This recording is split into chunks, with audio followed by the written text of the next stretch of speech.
Well, Brian here, and I'm here with the unboxing of a 135-pound Warbow. It's an English longbow design from Archie Bowman on eBay. And I'm sorry that I didn't mention that in the original video where I tested against armor that the bow was from Archie Bowman. It was an 85-pound at 28 inches, and it was 105 pounds at 32 inches. This one at 32 inches, which I don't know if I will draw it to 32, should be 135 pounds. At 28 inches, it should be around 110 or so. So I'm very excited to open this package, but it's a very interesting story. After the original video, it's been very successful, and I thank all the viewers for going by and watching it. I had put in the description where the bow had come from, Archie Bowman on eBay, and he makes excellent bows in the US. So if you're ordering from the UK, it's usually way more expensive. It's cheaper to get his bows here in the US to get them shipped to you, because of course he's in the States, and he does excellent work. And the other thing I was amazed about is he was getting a lot of traffic to his site, and I figured it was only fair to show that I had put his bow in my video. Originally I didn't tell him what I was going to do with it, and he saw the video, realized he was getting more traffic, and then he thinks I should have used a more powerful bow in the original video. I should have got a better one. So he sent me a 135-pound bow that he had on the site and removed the handle because I don't really particularly care to have a leather wrapping. It's not really necessary, and it looks more like a traditional longbow, although these are more of a Victorian style in many ways.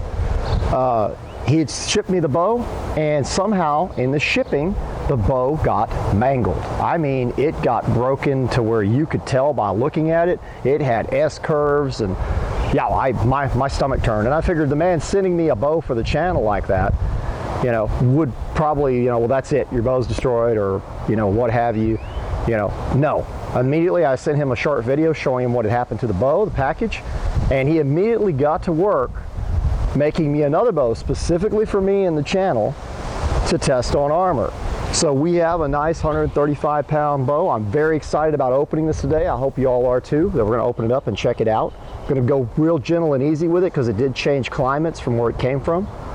And one of the big exciting things we're going to do is retest all the armor that we did before. The mail, the same plate, because it did very well. Anybody can argue about that plate all they want. That plate did well. And we are going to test our lindenwood shield. If you haven't seen it, I have a whole construction video right here, this shield, and it's got the emblem from this ring on it from VKNG Jewelry, so you can go by and check that out. They are the ones who helped sponsor the creation video. But this is a smaller shield than most Viking Age shields. It's about 25 inches, which is quite small, but it's big enough to test. That's the main reason I was doing it, to teach everybody how to build this shield, because you can make it any size you want. You can use other woods other than lindenwood. I used traditional lindenwood, and I used a little bit thinner rawhide than last time, because some of the people were complaining that I used 1.5 to 2 millimeters thick on my original Gokstad ship, and some of the people believe it was only about 1 millimeter. Well, this one's going to be 1 millimeter thick because it's the belly hide from the cow, real casing glue. And like I said, if you want to know how it's built and how it's constructed before I test it, go by and check it out. If you want to learn how to make one, go by and check it out. I cover everything, including the boss, the glue. You can make this shield right here. But anyway, without further ado, let's get into this package. Hopefully this one actually made it here all right. Using one of my new Saxes from Medieval Shop. I really like this blade. We'll be testing it soon. And speaking of the real weird rig or odd rig behind me, having the workout equipment with a rope on it, we did the Forged in Fire kill test, like you always see Doug Makeda or Makeda, I don't know how he likes his name pronounced, test on hogs and what have you, and wild deer. And well, we have a boar, a wild boar, that we test on with the Kasi sword. Anyway, it's starting to spin. Ooh, nice. This is a thick bow. This is way thicker than the other bow that we had. And he even went out of his way to package it more securely than before. Yeah, but not bad for that part, mainly because the fact that we never took it out of the package. What I'm saying about that. Yeah. It was so sad when you saw it broken. Yeah, and I was going to, I don't see strings in here, and I'm assuming since we still have the broken bow, he thinks I'm going to take it out of that package because yes, those would be expensive.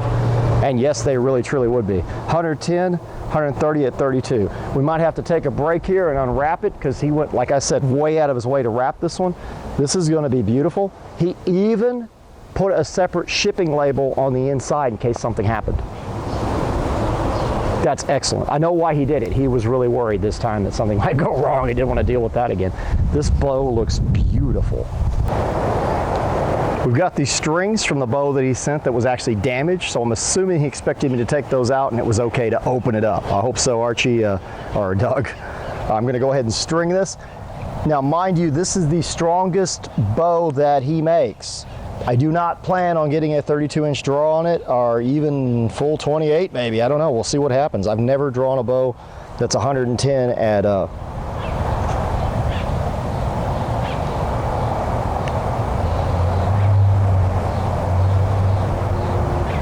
never drawn a bow that's 110 at 28 inches. I'm sorry. The other bow was 85 at 28 inches, and I was able to get maybe 30 inches, 30 and a half. I think one draw there, I actually got lucky and got 31 because I was all hyped and trying to do my best. Wow, this thing feels stout. Might want to put a glove on. I don't want to hurt my fingers any more than I have to. Yeah, with this one I will be wearing a brace on my arm for sure, and a glove.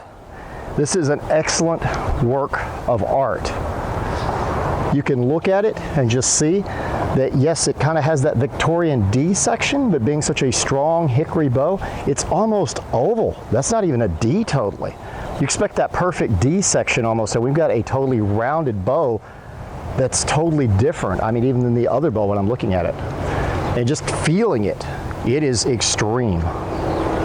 You go see, I'm going to just try with 2 fingers. I was told by my good friend Daniel Pearson not to go too rough on this bow immediately because of the humidity. I'm in an extremely humid area, and I think where he's from, there's not much humidity. So this bow's got to break in, and we don't want to just ruin it when we first got it or have some kind of problem with it. See what I can do, guys. I'll see if I can get a good draw. I'm going to use 2 fingers and draw, see what I can do.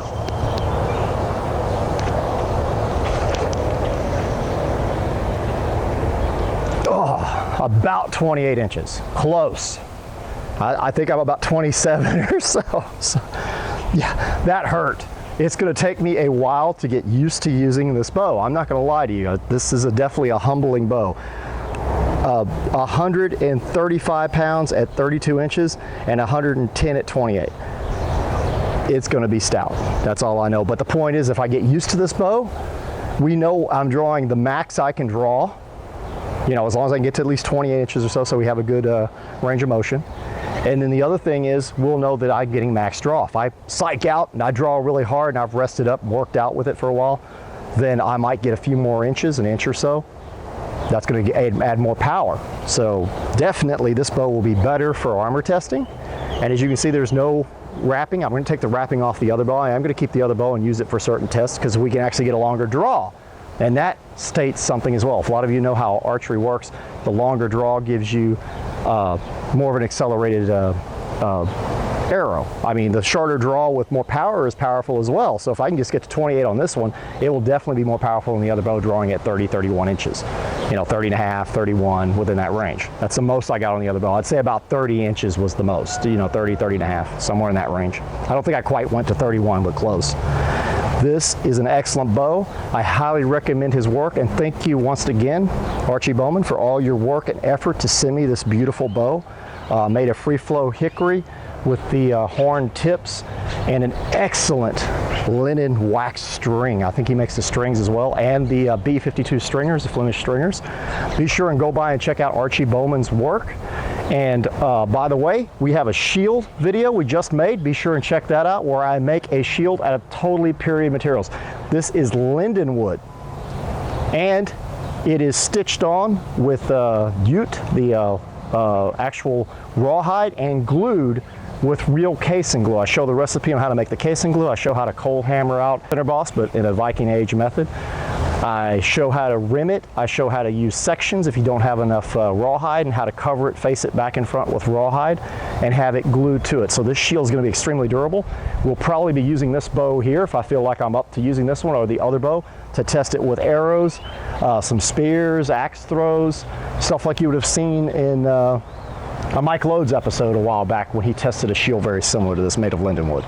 So we'll be doing that. Also, we have a video that I did in honor of Forged in Fire, because I very much like the program, and I like Doug Makita, and he tests with the kill test, and then they have the cutting test, and the, you know, all the different tests. But the kill test, will it kill? It will kill. That's one of the biggest things that everybody knows. We do a wild boar, or a feral hog, from this area, which is basically a boar in Texas. It's a misnomer. It never was a wild hog. It was a boar to begin with. It's what we have here in Texas. Very difficult to cut, and I use the Kasi blade from India, the rare Kasi blade from northeastern India from Medieval Shop, and test that. That video was out, so be sure and check that out. And a lot of people aren't getting notifications. Be sure you click the bell down below, hit subscribe, click the bell, and if you want a longer video where it shows you in depth how to build a period shield, it would be all but living history if I would have used ancient tools. The only thing I did use is I used modern power tools and stuff to drill holes. I'm not going to lie to you, I wanted to make the shield quickly, fast, and efficiently. But anyway, go by there, check that out, and as always, Farvel. If you'd like to help support the channel, you can always support a Thane Thrand YouTube channel shirt that you can get over at viralstyle.com at the Thane Thrand merchandise store. We have coffee mugs, koozies, a wide variety of shirts and hats. You can also help support us on Patreon, and if you do that, you'll also get exclusive content that can only be seen there.